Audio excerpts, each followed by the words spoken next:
Good afternoon, everyone. Good afternoon. Please have a seat. Good afternoon.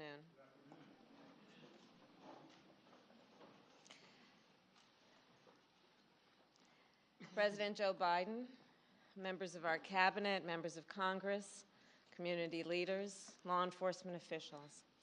It's good to be here with all of you. Not under these circumstances, but it is good to be with you. And I know, of course, that today, following yesterday, that all of our hearts, of course, are with the people of Uvalde, Texas, with the parents, with the children, with all the folks who said goodbye yesterday morning to someone they loved, not knowing that that goodbye would be their last. Enough is enough. Enough is enough. As the President said last night, we must have the courage to stand up to the gun lobby and pass reasonable gun safety laws. We must work together to create an America where everyone feels safe in their community, where children feel safe in their schools. And of course, that responsibility that we collectively have to ensure that all people feel safe in their community is what brings us together today. It is an honor to be joined by the families of George Floyd, Breonna Taylor, and many others. And I've met many of you before and many times. And many others I am meeting for the first time. I am moved, as always, by your courage. You have felt so much pain, and you have endured unimaginable grief. You have experienced the anguish of losing someone you love and cherish.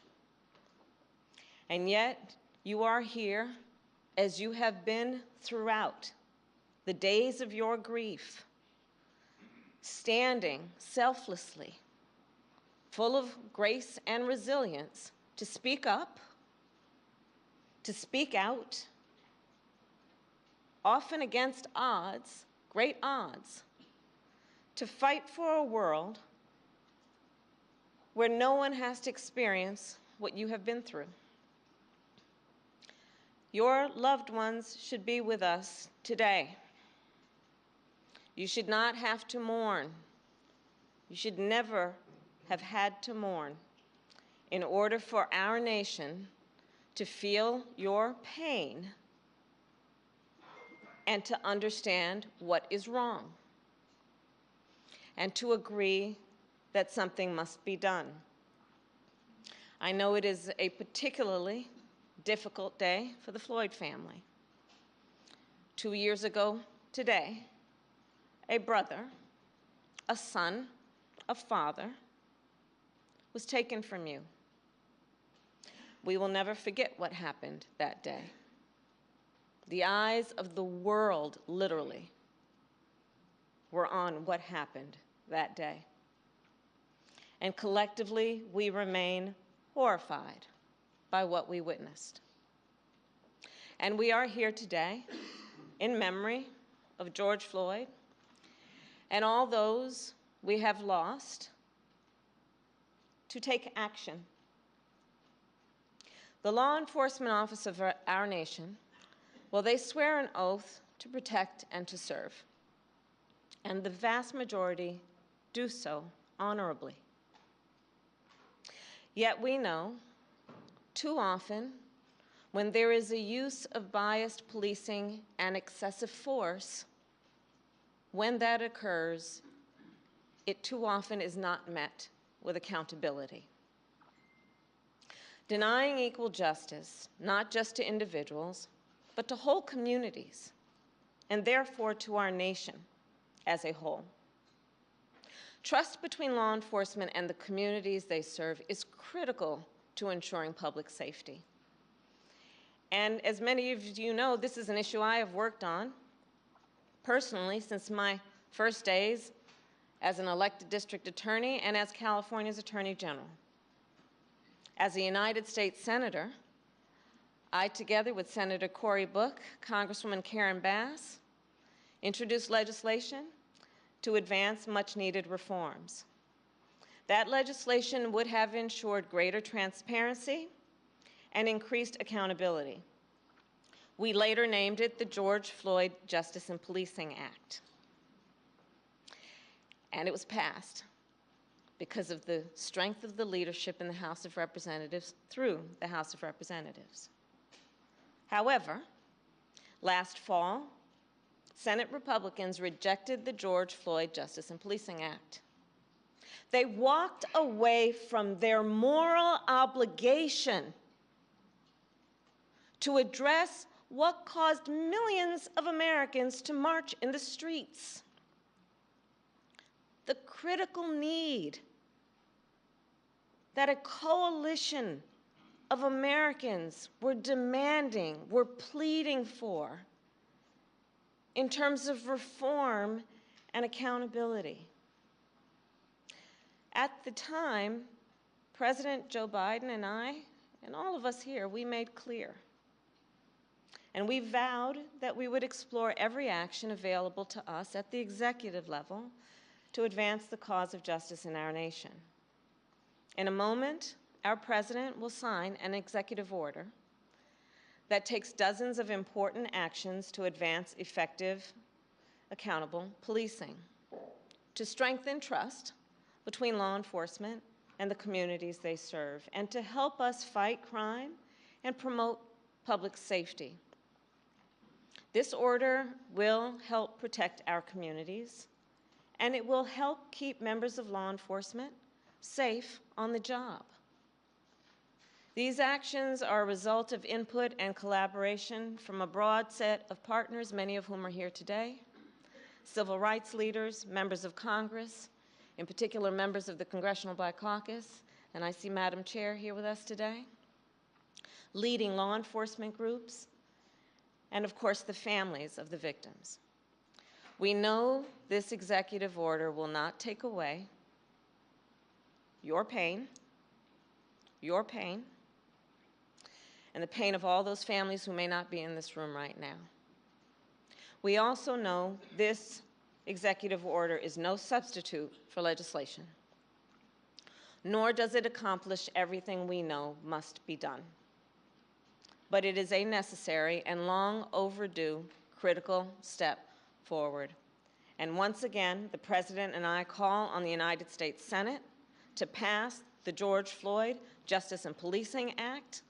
And once again, we vow that we will do everything in our power to protect public safety, to support law enforcement, and to address this issue of racial injustice wherever it exists. And with that, it is now my great honor to introduce a man who, when he ran for president, was clear in his purpose, which was to bring our nation together, who fights every day to make sure all our communities are safe and that the rights of all people are protected. The President of the United States, Joe Biden.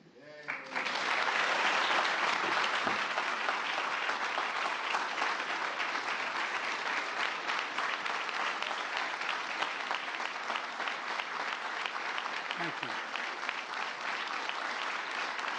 Thank you, thank you, thank you. Good, thanks, please. Thank you all. Vice President Harris, before we begin, let me say a few words about what happened in Uvalde, Texas, elementary school. Since I spoke last night, the confirmed death toll has tragically climbed, including another teacher and three more students. Jill and I will be traveling to Texas in the coming days to meet with the families and let them know we have a sense, just a sense of their pain, and hopefully bring some little comfort to the community in shock, in grief, and in trauma. As a nation, I think we all must be there for them. everyone.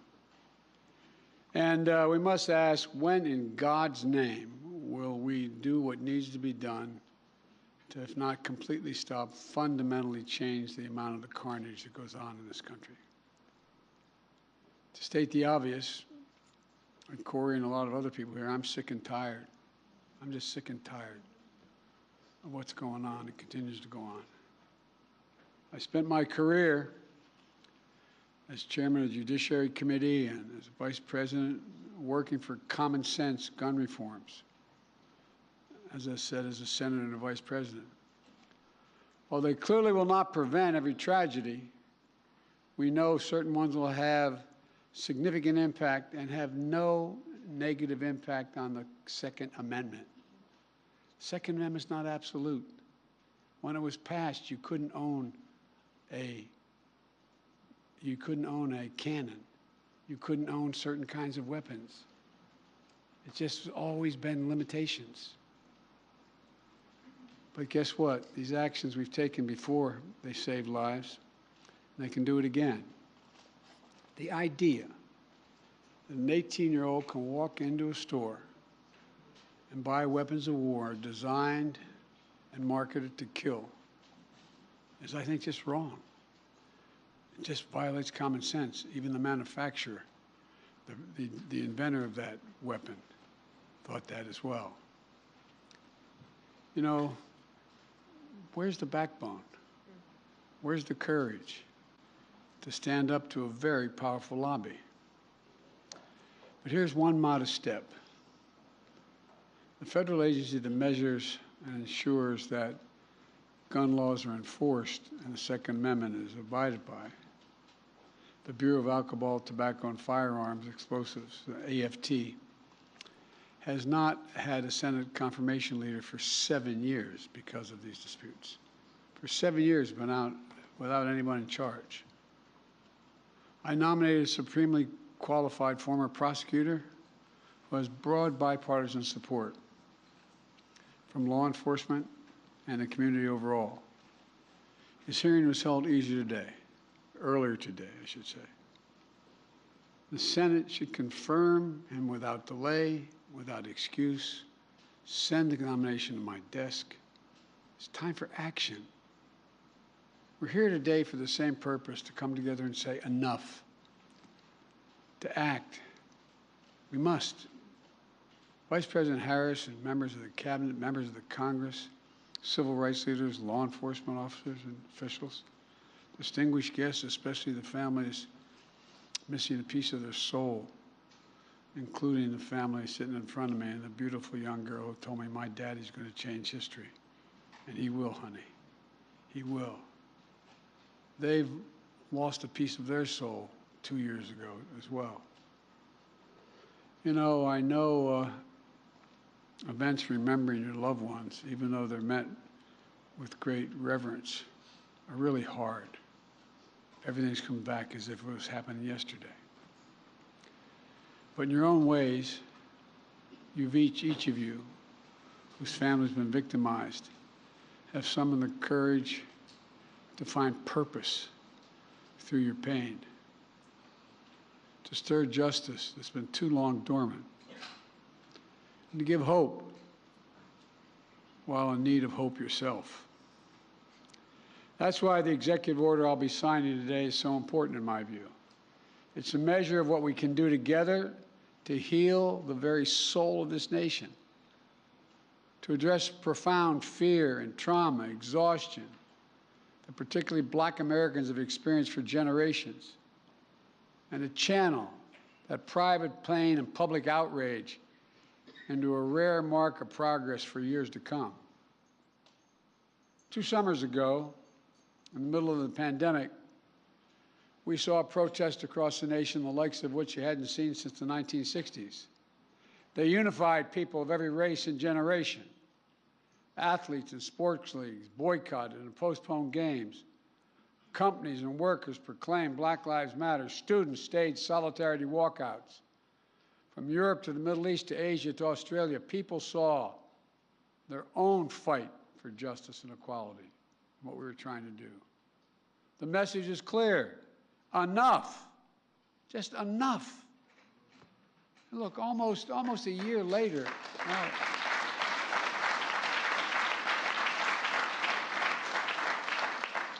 almost a year later, a jury in Minnesota stepped up and they found a police officer guilty of murdering George Floyd, with officers and even a police chief taking the stand to testify against misconduct of their colleagues. I don't know any good cop who likes a bad cop.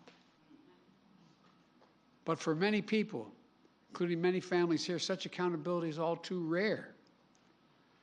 That's why I promised as president I would do everything in my power to enact meaningful police reform that is real and lasting. That's why I called on Congress to pass the George Floyd Justice and Policing Act. The Senate's in my desk. So I'm asked why I haven't done this executive order earlier. If I'd done it, I was worried it would undercut the effort to get the law passed. This is a call to action based on a basic truth. Public trust, as any cop will tell you, is the foundation of public safety. If they're not trusted, the population doesn't contribute, doesn't cooperate. Two sides of the same coin, inextricably linked. And the principles of fairness and equal justice are at the core of each of them. For the wheels of justice are propelled by the confidence that people have in their system of justice. Without that confidence, crimes will go unreported. Witness fear to come forward.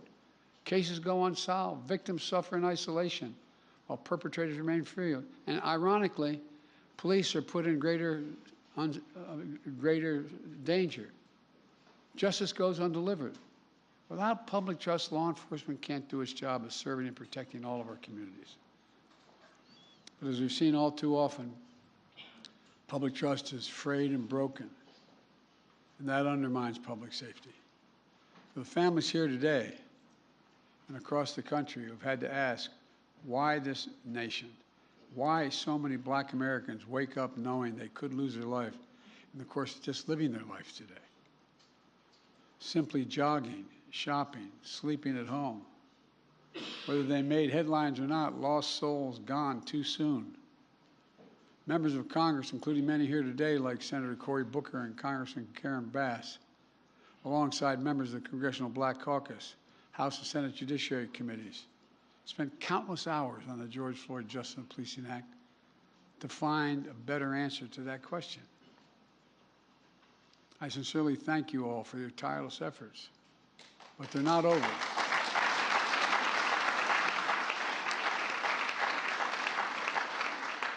The House passed a strong bill. It failed in the Senate, where our Republican colleagues opposed any meaningful reform. So we got to work on this executive order. It was grounded in key elements of the Justice and Policing Act and reflects inputs of a broad coalition represented here today. Families courageously shared their perspectives on what happened to their loved ones and what we could do to make sure it doesn't happen to somebody else. Civil rights groups and their leaders of every generation who've given their heart and soul to this work provided critical insights and perspectives. The executive order also benefits from the valuable inputs of law enforcement, who put their lives in line every single day to serve. Now let me say, there are those who seek to drive a wedge between law enforcement and the people they serve. Those who peddle the fiction of public trust and public safety are in opposition to one another. We know that's not true, but it occurs. I believe the vast majority of Americans want the same thing: trust, safety, and accountability. The vast majority of law enforcement risk their lives every day to do the right thing. Their families wait for that phone call every time they put on that shield. Just yesterday in Uvalde, brave local officers of the Border Patrol agents intervened to save as many children as they could. Here today, I want to especially thank the International Association of Chiefs of Police, Fraternal Order of Police, as well as the National Organization of Black Law Enforcement Executives, the Federal Law Enforcement Association,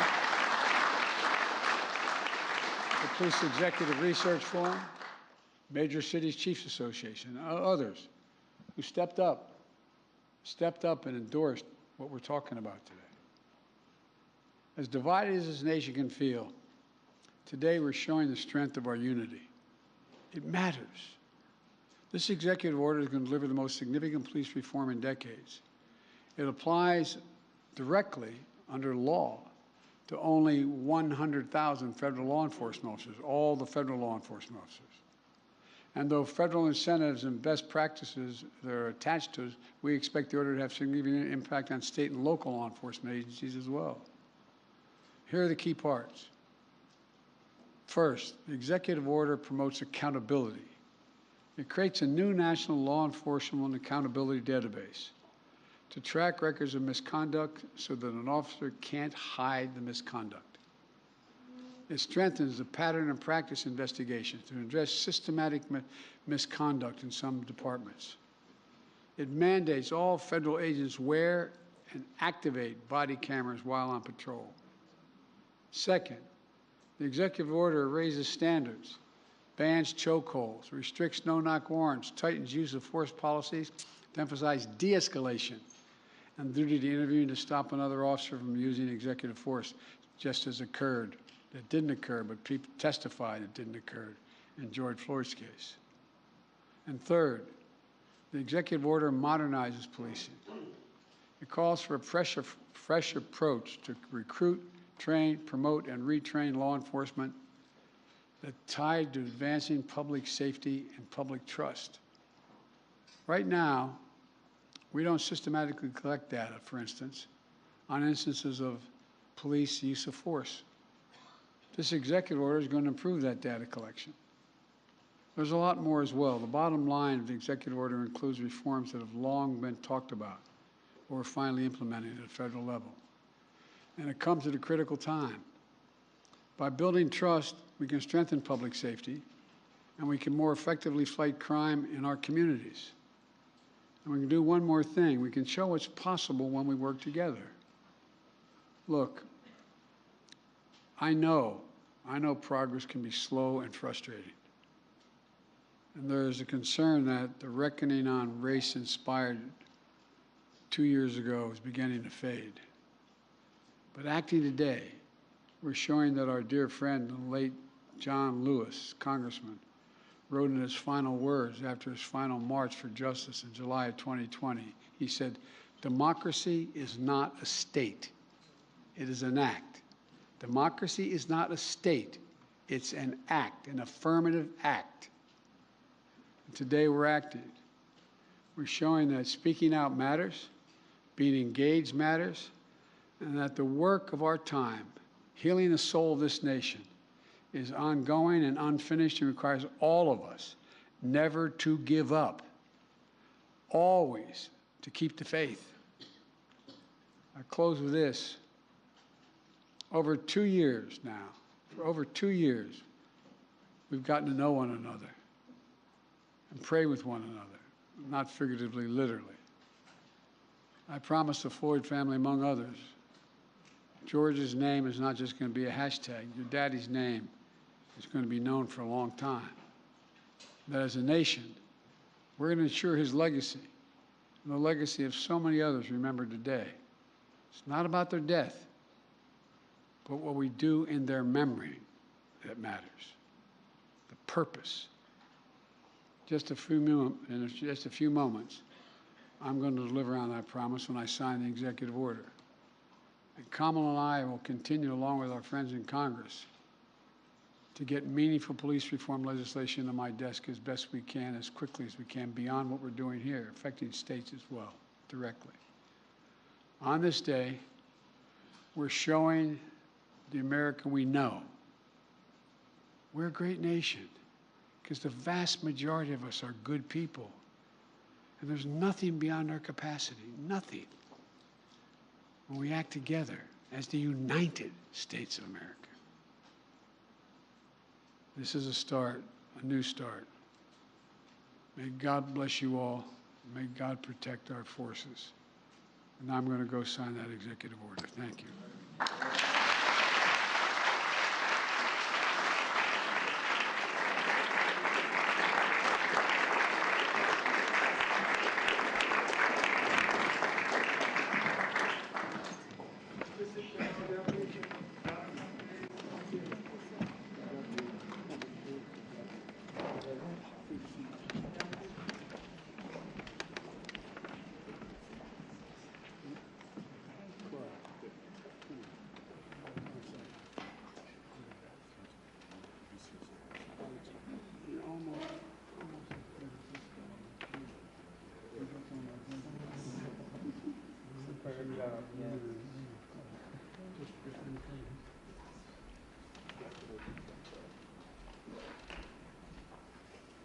about to sign Advancing Executive Accountable Policing and Criminal Justice Practices to Enhance Public Trust and Public Safety. And since I only have one pen, you're all going to get a copy of this. I don't have to do one stroke at a time with each pen.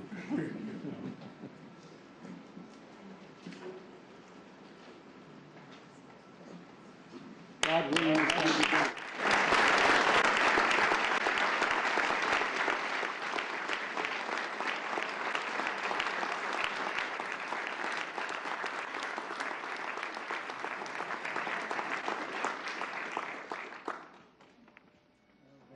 Come around. Come on. Come on up, baby. Come on. Father is going to change the world. You're getting so big. Oh, the last time I saw you come up to here. You okay, Angel? I'll be darned.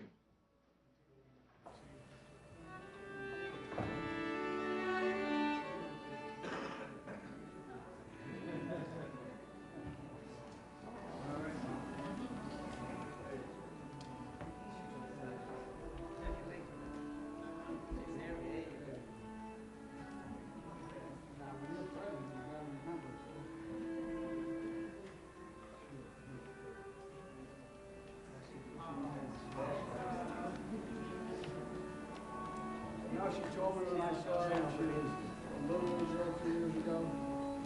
Seriously, she pulled me aside and she said, "My daddy changed the world."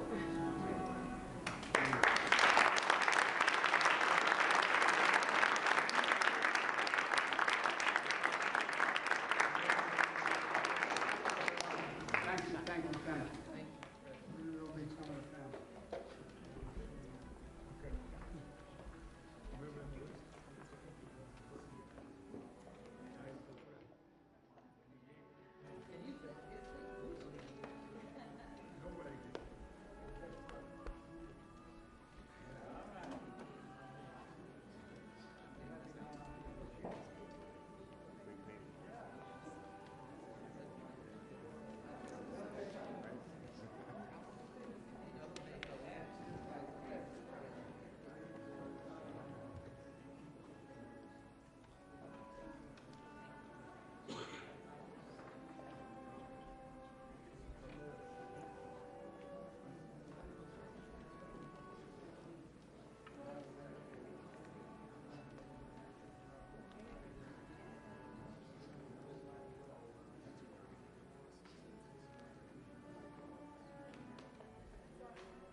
perfect. I got you in it too. Thank you very much.